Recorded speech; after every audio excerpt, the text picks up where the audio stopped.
Agora, a roubalheira foi em cima da Petrobras, né? E a justiça está, obviamente, se incumbindo de dizer quem pôs a mão na Petrobras. Mas os acionistas da Petrobras, eles estão, obviamente, também sendo prejudicados. Nós vamos conversar com a advogada, gentilmente aqui conosco, professora doutora Érica Gorka, da Fundação Getúlio Vargas, que está aqui conosco. Érica, boa noite, muito obrigado pela gentileza, bem-vinda. Muito Obrigada.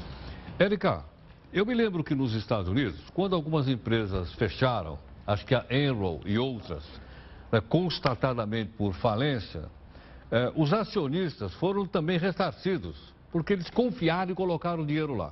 Isso acontece também no Brasil? Infelizmente, até agora não, Heródoto. Não temos um histórico de ressarcimento de prejuízos de investidores no mercado de capitais brasileiro. E como você bem mencionou, acho que já estava na hora do Brasil aproveitar esse momento econômico e toda a discussão envolvida na Lava Jato para criar as instituições necessárias para que seja feito esse processo de ressarcimento dos reais prejudicados, dos reais lesados pelos escândalos financeiros brasileiros. Agora, Érica, não se faz porque não tem lei ou não se tem interesse? Ou a soma de tudo isso? Eu acho que são as duas coisas. Primeiro, nós temos leis que são falhas, mas existe sim um mecanismo possível de ser utilizado para ressarcimento dos acionistas, dos investidores em caso de fraudes corporativas. É o diploma da Lei Ação Civil Pública Brasileira. A Lei da Ação Civil Pública é um mecanismo semelhante utilizado no Brasil, semelhante à class action americana, que é a ação de classe pela qual os acionistas, os investidores americanos ingressaram com ação para tentar obter ressarcimento na justiça contra americana. A Petrobras. Contra a Petrobras. Lá. Esse processo está sendo movido atualmente na Justiça Federal de Nova York.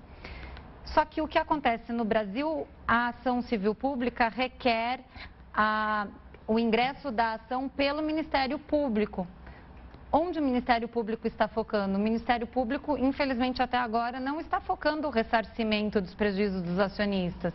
Está focando outros crimes importantes de serem investigados no que tange o combate à corrupção e tudo, mas com foco exclusivo à proteção do dinheiro do Estado e não dinheiro do investidor, do acionista que perdeu o seu FGTS, por exemplo, no investimento na Petrobras.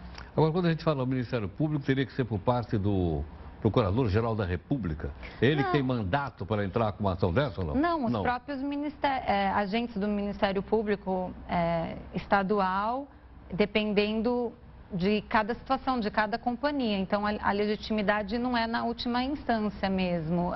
E os promotores, os procuradores têm liberdade para ingressar, para propor. Exatamente. Então, poderiam tomar iniciativa, mas até agora o que vemos na prática é a concentração das investigações em outros tipos de crime, né? Os relacionados ao desvio de patrimônio, de dinheiro público.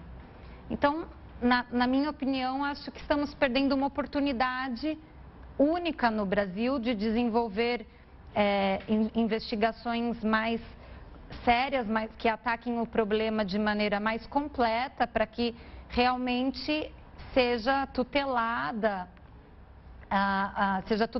o investimento realizado pelos acionistas. Agora, Érica, entre tantas coisas de desestímulos ao que o público invista em ações, porque o público, eu estou falando de uma maneira geral, eu prefiro colocar meu dinheiro no fundo, porque o governo precisa desse dinheiro, aí o governo vai lá, pega meu dinheiro e eu empresto para o governo, porque o governo vai me pagar e vai me devolver com uma certa garantia.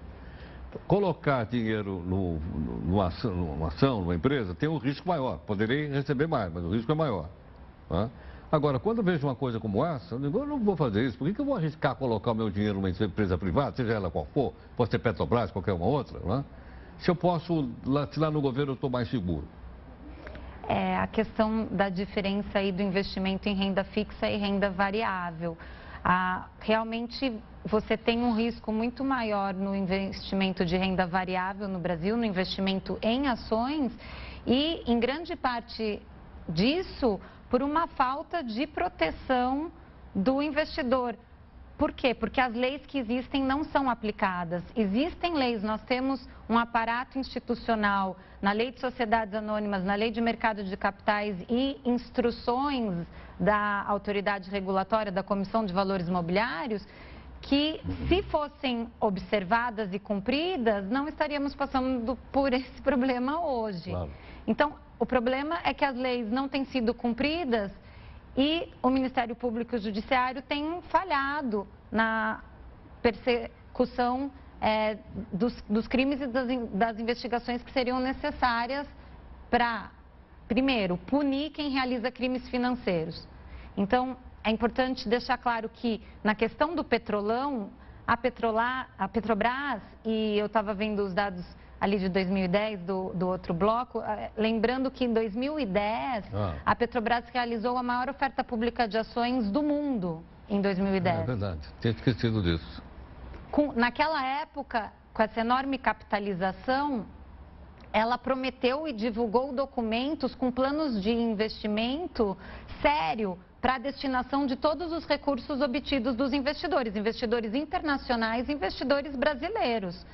Só que depois o que aconteceu? Descumpriu o plano de investimento, passou a comprar refinarias superfaturadas, né? Tivemos o problema Passadina, Abril e Lima, pagamento de propinas, desvio do caixa da companhia para outras finalidades ilícitas e nada disso, todos esses ilícitos são fraudes realizadas pela companhia, são crimes financeiros pela Lei 7492 de 1986, que é uma lei no Brasil que tipifica os crimes realizados contra o sistema financeiro nacional, só que até agora não tem sido aplicada no caso da Operação Lava Jato. Será que o Ministério Público está tão ocupado que não se ocupa disso, né? Fazer um trocadilho?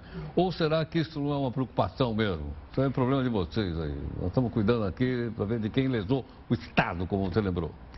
Eu acho que tem tantos crimes que o Ministério Público está ocupado em algumas investigações, mas existem muitos mais membros do Ministério Público que poderiam estar alocados ou estar colaborando e atuando em análise e investigação dos crimes financeiros, porque poderia ser aproveitada a infraestrutura que já existe na Operação Lava Jato, eu creio nisso firmemente.